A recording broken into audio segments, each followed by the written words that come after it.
السلام علیکم۔ ایک سوال آیا ہے کہ دلوں کو اطمینان کیسے ملتا ہے؟ خاص طور پر جو ہمارے یہاں صوفیزم ہے، خاص طور اور یہ پیری مریدی والے یہ کہتے ہیں کہ اللہ کے ذکر سے ہی جو ہے وہ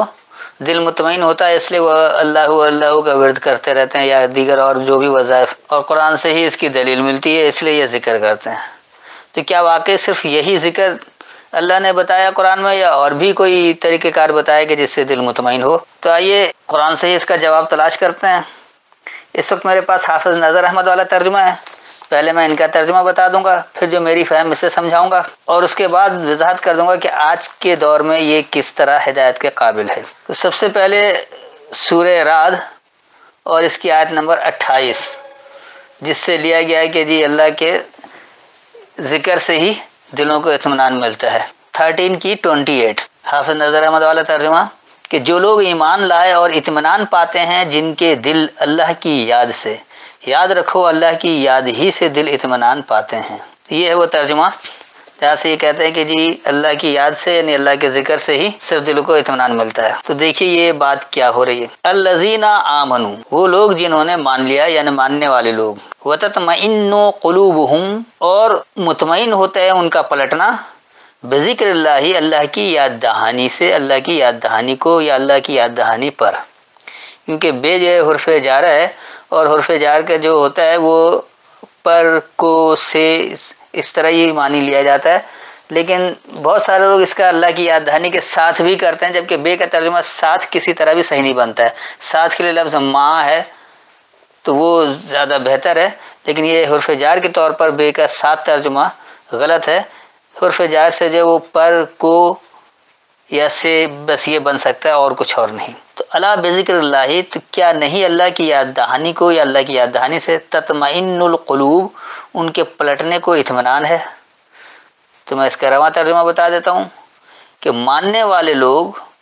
وہ اپنے پلٹنے میں اللہ کی یاد دہانی پر مطمئن ہوتے ہیں۔ کیا اللہ کی یاد دہانی پر ان کا پلٹنے کو اطمینان نہیں ہے؟ تو یہ تو تھا اس کا رواں ترجمہ۔ اب دوسری بات اور کہ کیا صرف واقعی یعنی اللہ کی ذکر، اللہ کی یاد دہانی سے اطمینان ہے یا کچھ اور بھی ہے؟ تو اس کے لیے بھی پھر میں 3 جگہ سے آیتیں لوں گا۔ سب سے پہلے سورہ آل عمران اور اس کی آیت نمبر 126، یعنی 3 کی 126، پہلے حافظ نذر احمد والا ترجمہ، اور یہ اللہ نے صرف تمہاری خوشخبری کے لیے کیا، اور اس لیے کہ اس سے تمہارے دلوں کو اطمینان ہو، اور نہیں مدد مگر صرف اللہ کے پاس سے ہے جو غالب حکمت والا ہے۔ یہ ہے ان کا ترجمہ۔ تو یہاں ایسا لگ رہا ہے کہ اللہ جو صرف تمہاری خوشخبری کے لیے کیا ہے، کیا بنایا کی بات واضح نہیں ہو رہی ہے، اور اس سے دلوں کو اطمینان ہوا، اور تمہاری مدد نہیں ہے، صرف اللہ کے پاس جو غالب حکمت والا ہے۔ تو بڑی یہ پیچیدہ سی بات ہے کہ اس سے کچھ واضح نہیں ہو پا رہا۔ دیکھیے یہاں پر بات کیا ہو رہی ہے۔ وما جعلہ اللہ، اور جو اسے اللہ نے بنایا ہے۔ اب یہ ہو کا ضمیر کس طرف جا رہا ہے؟ یہ شروع سے ہی بات ہو رہی ہے جو اللہ اپنی بات کیے چلا جا رہے ہیں، اللہ اپنی کتاب ہی کی بات کر رہا ہے اللہ کی آیتوں کے ذریعے۔ تو جو اسے بنایا ہے اللہ نے، الا بشرا لکم، صرف آگہی ہے تمہارے لیے، ولتطمئن قلوبکم بہ، اور تمہارے پلٹنے کو اس کتاب کے ذریعے اطمینان کے لیے، یعنی یہ ہاں پھر یہی کا سیگا اسی طرف جا رہا ہے کہ اس کتاب کے ذریعے تمہارے پلٹنے میں تمہارے اطمینان کے لیے۔ ومن نصر، اور جو مدد ہے، جو خاص مدد ہے، الا من عند اللہ، صرف اللہ کے پاس سے ہے، العزیز الحکیم، جو غالب حکم دینے والا ہے۔ تو اس کا رواں ترجمہ ہو گیا، اور جو اللہ نے اسے بنایا صرف تمہارے لیے آگہی، اور اس کے ذریعے تمہارے پلٹنے میں تمہارے اطمینان کے لیے، اور جو خاص مدد ہے صرف غالب حکم دینے والے اللہ کے پاس سے ہے۔ بالکل یہی بات پھر سورہ انفال میں آتا ہے، اور اس کی آیت نمبر ہے 10، یعنی 8 کی 10۔ اس کو دیکھ لیجئے، یہاں پہلے حافظ نذر احمد اللہ ترجمہ، اور اللہ نے اس کو نہیں بنایا مگر خوشخبری، اور تاکہ اس سے مطمئن ہو تمہارے دل، اور مدد نہیں ہے مگر اللہ کے پاس سے، بے شک اللہ غالب حکمت والا ہے۔ یعنی بالکل سیم وہی بات ہے کہ اللہ نے اس کو نہیں بنایا مگر خوشخبری، یعنی کیا نہیں بنایا اور کیا خوشخبری ہے، پھر اس سے تمہارے دل مطمئن ہو جائیں، پھر کہہ رہے مدد نہیں ہے مگر اللہ کے پاس سے۔ تو یہ گول مول سی بات جو انہوں نے کر رکھا ہے، تو یہاں بھی وہی مسئلہ ہے۔ پہلے دیکھ لیں کہ اس کا رواں ترجمہ کیا بنتا ہے کہ وما جعلہ اللہ، اور جو اسے بنایا اللہ نے، الا بشرا، صرف آگہی، ولتطمئن بہ، اور اس کے ذریعے تمہارے اطمینان کے لیے، قلوبکم، تمہارا پلٹنا، ومن نصر، اور جو مدد ہے، جو خاص مدد ہے، الا من عند اللہ، صرف اللہ کے پاس سے ہے، ان اللہ عزیز الحکیم، بے شک اللہ غالب حکم دینے والا ہے۔ سورہ آل عمران میں اور یہاں تقریباً ایک ہی بات ہے، تھوڑے سے فرق کے ساتھ، بالکل لفظ بھی وہی ہے، لیکن یہاں پر عند اللہ عزیز الحکیم جو اللہ نے وہاں پر آل عمران میں ایک ساتھ بتا دیا تھا، یہاں عند اللہ کرنے کے بعد پھر اللہ اس کی مزید وضاحت کر دے کہ بے شک اللہ ہی غالب حکم دینے والا ہے۔ تو اس کا جو رواں ترجمہ بنا، اور جو اسے اللہ نے بنایا صرف آگہی ہے، اور اس کتاب کے ذریعے تمہارے پلٹنے میں تمہارے اطمینان کے لیے، اور جو خاص مدد ہے صرف اللہ کے پاس سے، بے شک اللہ غالب حکم دینے والا ہے۔ اب ایک تیسری جگہ دیکھیے کہ دلوں کے اطمینان کا اللہ یہ بھی بتاتا ہے، یہ سورہ مائدہ اور اس کی آیت نمبر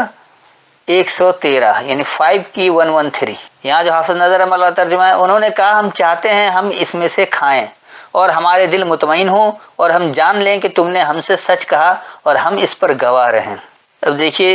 اس ترجمے سے کیا کہہ رہے ہیں کہ جس کی بات چل رہی ہے یہاں پر، یہ عیسیٰ کے حواریوں کی بات چلی نہیں، اس کے جو حمایتی ہیں، تو وہ یہ کہہ رہے ہیں کہ ہم یہ چاہتے ہیں کہ ہم اس سے کھائیں، جو کچھ ان پر نازل ہو رہا ہے اس کو کھائیں، اور اس سے ان کا دل مطمئن ہو۔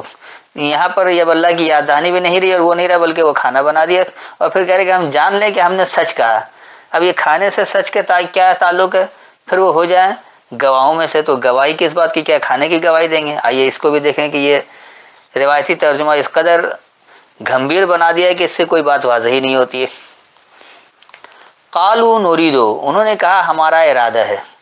ان ناکل منہا، یہ کہ ہم اس سے حاصل کر کے برتیں۔ اور یہاں بھی دراصل بات کتاب ہی کی چل رہی ہے، اگر آپ اوپر سے لیں گے تو یہ پوری بات کتاب کی چل رہی ہے۔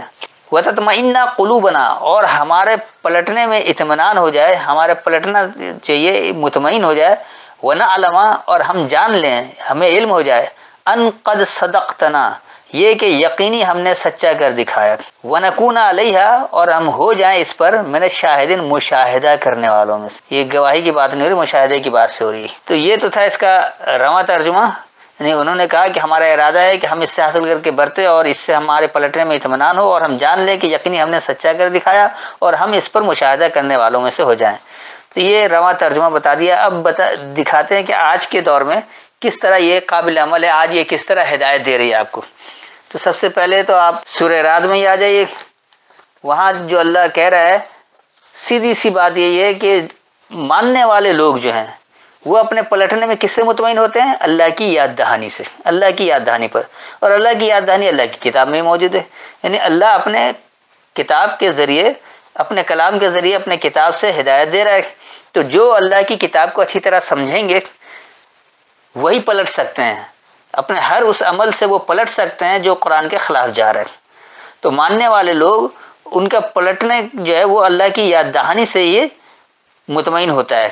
یعنی اگر وہ کوئی عمل چھوڑ رہے ہیں تو صرف اس وجہ سے کہ اللہ کی یاد دہانی سے وہ بات مل رہی ہے، اللہ کی کتاب سے وہ بات مل رہی ہے، یاد دہانی ہو رہی ہے کہ یہ عمل غلط ہے یا یہ عمل صحیح ہے۔ تو صحیح جو ہوگا اس پر پلٹنا نہیں ہوگا، غلط عمل سے ہی پلٹا جاتا ہے، غلط عمل سے ہی رجوع کیا جاتا ہے کہ یہ غلط عمل ہے، اس کو چھوڑ دیا جائے، جو صحیح عمل ہے وہ کیا جائے، تو اس کو پلٹنا کہتے ہیں۔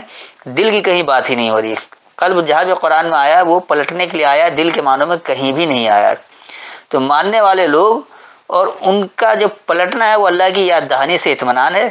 پھر اللہ کہہ رہا ہے کہ کیا اللہ کی یاد دہانی سے ان کے پلٹنے کو اطمینان نہیں ہوگا؟ یعنی اللہ کی یاد دہانی ہے ہی ایسی چیز کہ اس سے پلٹنے کو مکمل مطمئن ہوں گے کہ اگر ہم نے یہ عمل چھوڑ رکھا ہے، جو روایتی عمل چل رہا ہے، نماز پڑھنا، روزہ رکھنا اور حج کرنا، یہ جو روایتی طور پر بنا رکھا ہے جس کا ہدایت سے قطعی کوئی تعلق نہیں، ایک پوجا پاٹ بنا رکھا ہے، ان پوجا پاٹ سے اگر چھٹکارا حاصل کرنا ہے تو اللہ کی ہدایت سے ہی لیں گے۔ اللہ کی آیتیں کیا کہہ رہی ہیں، اس عمل کو اللہ کیسے کہہ رہے کہ کس طرح سے کرنا اور کیا کرنا، اس کو سمجھنا ہے اللہ کی یاد دہانی سے۔ جب اللہ کی یاد دہانی سے سمجھیں گے تو یقینی سی بات ہے کہ اس تمام غیر قرآنی عمل سے چھٹکارا پانے کے لیے، پلٹنے کے لیے بڑی آسانی اور بڑے مطمئن ہوں گے، کیونکہ ہم مطمئن ہوں گے تو یہ چھوڑیں گے، اگر مطمئن نہیں ہوں گے تو یہ عمل چھوڑنا ہی بیکار ہے۔ تو اللہ کی یاد دہانی پر مطمئن ہونا ہے، اور اس مطمئن ہونے کے بعد اپنے ہر اس غلط عمل کو چھوڑ دینا ہے جو قرآن کے خلاف ہے، جو قرآن سے اس کی کوئی تفصیل نہیں ملتی ہے۔ تو جب تک قرآن سے تفصیل نہیں ملتی وہ قابل عمل نہیں ہے، کیونکہ اللہ کہتا ہے میں حکم اور تفصیل دونوں دیتا ہوں۔ اگر اللہ کا حکم ہے تو اس کی تفصیل بھی اس میں موجود ہونا چاہیے، اگر اس کی تفصیل اس میں موجود نہیں ہے تو یاد رکھیے وہ اللہ کا حکم ہی نہیں ہے۔ اب اسی طرح سورہ انفال اور سورہ آل عمران میں جو ہے وہ تقریباً ایک ہی بات ہے بغیر کسی خاص فرق کے، کہ جو اسے اللہ نے بنایا ہے وہ صرف آگہی ہے، یعنی اللہ نے جو کچھ بھی بنا کر دیا اپنی آیتوں میں، جو احکامات دیے ہیں، تو یہ کیا بنایا اللہ نے؟ اسے صرف تمہارے لیے آگہی ہے، آپ کو آگہی مل گئی کہ عمل کیا کرنا ہے۔ آپ اللہ سے آگہی لیتے ہیں کہ اللہ میں کیا ماننا ہے، کس طرح ہمیں عمل کرنا ہے، صلات کیسے کرنا ہے، زکوٰۃ کیسے دینی ہے، اور حج کس طرح سے کرنا ہے، اور صیام کس طرح سے، روزہ کیسے رکھنا ہے۔ تو وہ ساری باتیں اگر آپ اللہ کی یاد دہانی سے لیں گے، کیونکہ آگاہی اس میں موجود ہے، اللہ کے کلام کے ذریعے اللہ کی کتاب سے آگہی لیں گے اور اس کے مطابق عمل کریں گے، اور اگر یہ عمل وہ ایسا نہیں ملتا روایتی والا تو اس سے پلٹ جائیں گے، اور اس سے پلٹنا جو ہے وہ بڑے اطمینان کے ساتھ بہت مطمئن ہو کر پلٹنا ہے، کہ کوئی رنجش نہ ہو، کوئی خلش نہ ہو کہ ہم نے کوئی غلط عمل کر دیا، بلکہ یہ مطمئن ہو کر ہی پلٹا جائے گا۔ اگر کوئی مطمئن نہیں ہوگا تو اس سے پلٹ بھی نہیں سکتا۔ تو جو اللہ نے اسے بنایا ہے صرف تمہارے لیے آگاہی ہے، اور اس کتاب کے ذریعے ہی تمہیں، نہیں اللہ کی آیتوں کے ذریعے ہی تمہارے پلٹنے کو اطمینان ملے گا۔ اور جب یہ کام کر لیں گے، پلٹ جائیں گے اللہ کے ہدایت کے مطابق، تو جو خاص مدد ہے وہ غالب حکم دینے والے اللہ کے پاس سے ہی ہے، یعنی اللہ ہی ہے غالب حکم دینے والا، اسی کے پاس سے خاص مدد ملے گی، النصر جو ہے خاص مدد مل جائے گی۔ اور یہی سیم بات جو سورہ انفال میں کہا گیا، یہاں بھی اللہ یہی کہہ رہا ہے کہ اس کو صرف آگاہی بنایا ہے تمہارے مطمئن ہونے کے لیے، اس کے ذریعے تم پلٹ جاؤ، اور جو مدد ہے وہ صرف اللہ کے پاس سے، اور اللہ کے پاس سے جو مدد، یعنی اللہ کیسا ہے؟ اللہ کیونکہ غالب حکم دینے والا ہے۔ اس کے بعد آ جائیے آپ سورہ مائدہ، یہاں جو اللہ کہہ رہا ہے کہ یہاں بات عیسیٰ کے حواریوں کی چل رہی ہے، جو عیسیٰ کے ماننے والے ہیں ان کے حوالے سے بات چل رہی ہے، کہ انہوں نے کیا کہا کہ ہمارا ارادہ یہ ہے کہ ہم اس سے حاصل کر کے برتیں، یعنی اللہ جو کچھ دے رہا ہے، اللہ جو نازل کر رہا ہے سامنے سے، تو ایک نہیں سی بات ہے، اللہ بلندی سے اپنی کتاب دیتا ہے، اپنی ہدایت دیتا ہے، تو اس کے ذریعے ہم حاصل کر کے برتیں، اور اس سے ہمارے پلٹنے میں ہمیں اطمینان بھی ہوگا، کیونکہ اللہ کی بات جب سامنے آئے گی کہ حکم یہ ہے، تو پھر یہ پلٹنے میں بھی مزہ آئے گا، اس پلٹنے میں اطمینان ہوگا، کوئی غیر یقینی بات نہیں ہوگی، اور یہ جان لیں گے کہ یقینی ہم نے سچا کر دے گا، یعنی ہم جو عمل کر رہے ہیں یہ سچ ہے، جو کچھ روایتی طور پر چلا آ رہا ہے یا باپ دادے سے چلا آ رہا ہے، چاہے وہ 1400 سال سے ہو یا 1500 سال سے ہو یا 15 دنوں سے ہو، تو بہرحال وہ غلط عمل ہے جس کی تصدیق اللہ کی آیت نہیں کرتی، تو ہم نے اسے سچا کر دکھایا، اور ہم اس میں مشاہدہ کرنے والے مسلم، ہمارا مشاہدہ بار بار ہوگا، بار بار آیتیں کھولیں، بار بار دیکھیں، اور یہ مشاہدہ کرتے رہیں کہ اللہ کی بات ہی حق ہے، اللہ کے علاوہ جو بات دی گئی ہے وہ بالکل حق نہیں ہے، روایتی بات ہے، ملا کا بنایا ہوا ہے یا یہ لوگوں کا بنایا ہوا ہے، علماء سو کا بنایا ہوا ہے، یہ علماء قرآن کے عالم نہیں ہیں بلکہ غیر اللہ کے کلام کے عالم ہیں، اور اس طرح یہ لوگ بھٹکاتے رہتے ہیں لوگوں کو ہدایت سے، تو یہ ہدایت قطعی طور پر نہیں ہے، ہمیں اللہ کی کتاب کی طرف آنا پڑے گا، اللہ کی آیت کو سمجھنا پڑے گا، اور اسی سے ہمیں ہدایت لینی پڑے گی، جبھی ہماری کامیابی ہوگی، اور اس سے ہدایت اس لیے لینا ہے کہ اللہ ہی غالب حکم دینے والا، اللہ کا حکم غالب رہنے والا ہے، اور کوئی حکم غالب نہیں رہے گا۔ امید ہے اتنی وضاحت کافی ہوگی کہ سمجھ میں آ گیا ہو کہ کہیں دلوں کے اطمینان کی بات ہی نہیں ہو رہی، بلکہ پلٹنے میں اطمینان ہو جائے گا، آپ کا ہر وہ اب غلط عمل جو قرآن کے خلاف ہے اس سے پلٹنے میں بڑے مطمئن ہوں گے، اور وہ وہیں سے ہوں گے کہ اللہ کی آیتوں کو سمجھیں گے، اس کے احکامات کو سمجھیں گے، جب ہی ہوں گے۔ پھر بھی کوئی تشنیگی رہ گئی تو بعد میں سوال پوچھ سکتے ہیں۔ السلام علیکم۔